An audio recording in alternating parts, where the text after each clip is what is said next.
Hey everyone, welcome back. Icon here. Thanks for checking out another video. In today's breakdown, we're going to do something a little bit different. Today we're hopping on board with Summit as he and Scump compete in this 4v4 one and done S&D tournament. They ended up getting second. I know I might be spoiling it a little bit, but they end up getting pretty much rolled in this one right here. They end up losing 6-1, I'm pretty sure.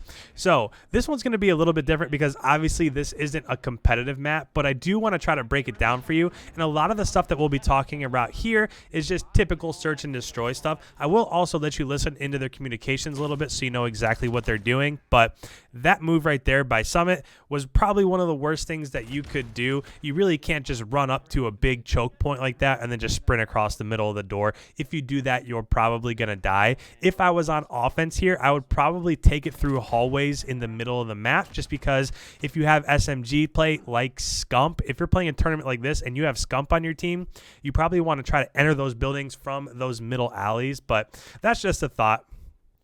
So with this, I will try to skip some of these in-between round countdowns just so that this doesn't get too loud. I let that one play just because we were in the middle of talking about strategy a little bit. So as we go to defense here, first of all, I'll say I don't know if this is just something that Summit uses, but I don't like this at all just because this gun, it's really hard to hit those long distance shots, especially with just a red dot scope like that. So this guy, you can see he's just hard aiming back there. And if you get picked on defense, especially when you're playing on a map like this, you're probably going to lose. And if you get two people picked, then you're definitely probably not in the best scenario to win these matchups.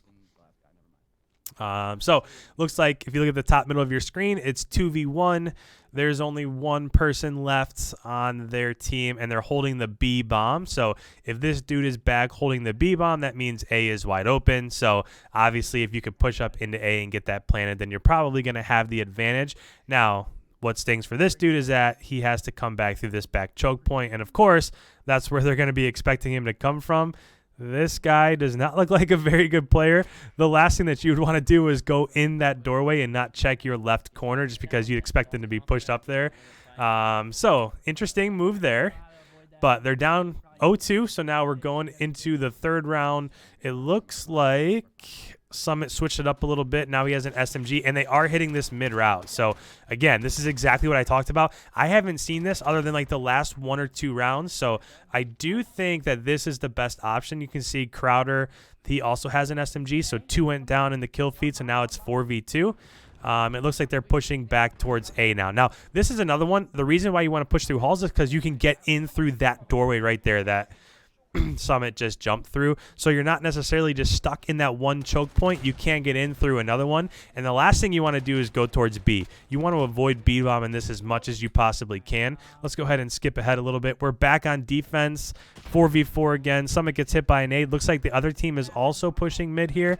So, oh man, that whoever Aiden is, Aiden got a big 2-piece. If you can kill Seth like that, it seems like, well, obviously, I mean, he's one of the top pros on one of the top teams, but if you can push through with an SMG and shoot Seth in the back, then you're probably going to have a massive advantage going into the next round.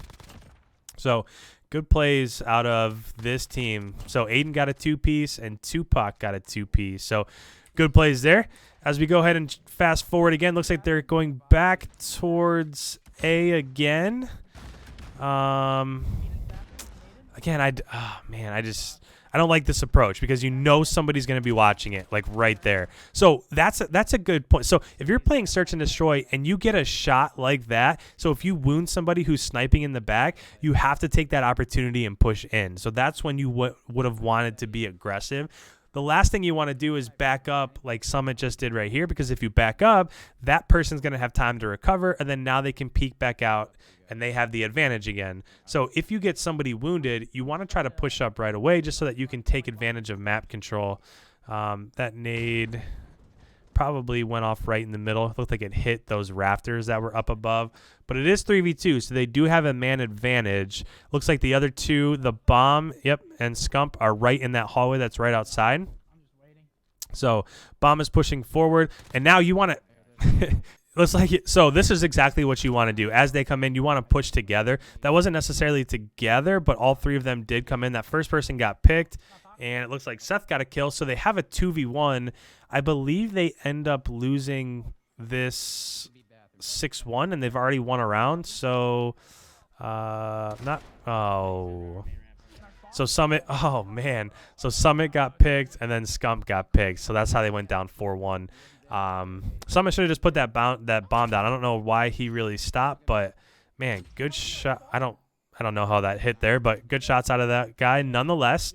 As we go into next round here, I'm interested to see what they do on defense. Most of the time you end up sending, if I was playing this, I would do exactly what they're doing. I would send 3A and I would keep 1 at B.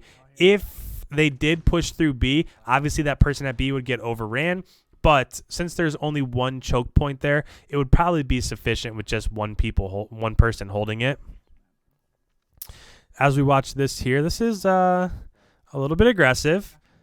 Again, they are sniping, so it's not necessarily a bad play. If the enemy team is sniping and you have stuns and whatnot, you can't push out. So they obviously didn't expect Summit to be there. So that's a good play, a good kill there. But however, now they know, and they're down 2-3. So if you just saw in the kill feed, the dude that was defending B went down. So that means that the enemy team had to have pushed B. So you want to go ahead and start rotating that way. That's a bad loss there by Summit, but it looked like Seth got a kill in the kill feed. I hate that we're watching this kill cam because I can't see what's happening. Skip this. So it's a 1v1. Seth versus, I couldn't see who the other person was. Most of the time, oh, I did see this. Seth went out there, and you could not see that dude in the corner. Everybody talks about this when you're playing pro scrims or when you're watching pro scrims, is that you get in these scenarios where you just can't see people. So that dude was back in that back corner, and you couldn't see him. With that, they're down 5-1. There is only 1 round left. I'm going to go ahead, and I'm going to turn this desktop audio up just so that you can hear them for the last round, their communications. Dude, this is his masterpiece, bro. He's been doing this since fucking 2007. I literally couldn't see him. Let's go. Oh my god. Yeah, Oculus was actually nice. Did anybody else see him? It's like they're giving an A All right, push let's make a here. mixy. Here we go. The other team's already proven that they have a Man, really good up close sniper, left. so I don't really like this. Trade that. Nope. There's a bunch of people in there. Oh. That's right. What the fuck's the bot doing? Ollie's gonna be middle. All right, so as this comes to a close, looks like they went with a hard A push there. I like the use of a smoke.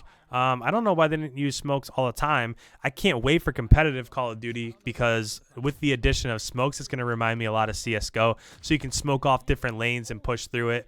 So yeah, Summit and Scump, that was the final. So they got all the way to the finals, but it might not have been the best effort or the one that you would have been expecting. So with that, guys, thank you so much for checking out this video. I know this one is a little bit different, but I just saw it popped up and I figured that I couldn't really pass it up.